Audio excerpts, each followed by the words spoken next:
Here we are standing inside St. Paul's outside the walls, one of Rome's great pilgrimage churches.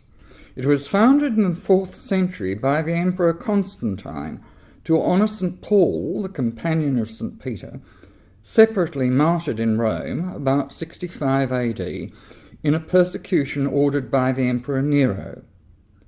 A visitor today sees a rather different church from the one in Piranesi's view. In 1823 a fire destroyed the facade and some important interior features, while others survived, including significant mosaics. The reconstructed church was reopened in 1840, just under a century after Piranesi created his etching. Visitors to the church come from the widest possible range of backgrounds and with a variety of motives. Some have clearly religious ones. 2 figures bless themselves with holy water from a large stoop. Others pray, kneeling on the floor. And members of religious orders are easily recognised by their habits.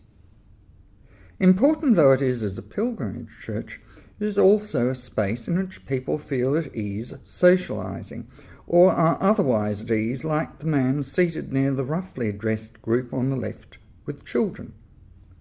These are more likely to be local Roman folk than visiting pilgrims. Men and women of aristocratic and gentry backgrounds stand out immediately as a consequence of their clothing.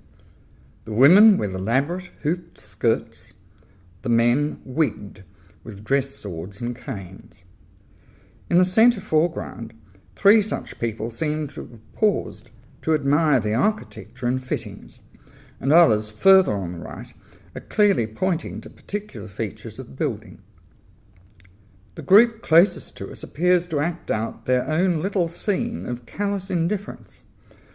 One well-to-do woman gestures grandly into the distance, she and those around her seeming to deliberately ignore a beggar on crutches, and others, possibly amputees, on the ground in front of them.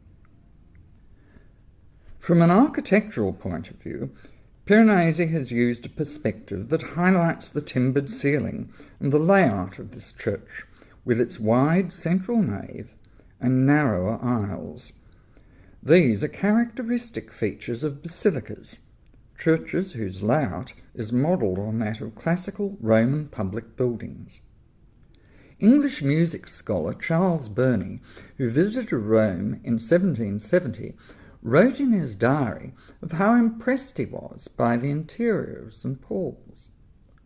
This church is remarkable, both for its antiquity, for the richness of its marble columns, and for its size. There are few things in Rome which give one a higher idea of ancient grandeur. Many of the visitors shown by Piranesi in this view seem to have been similarly impressed.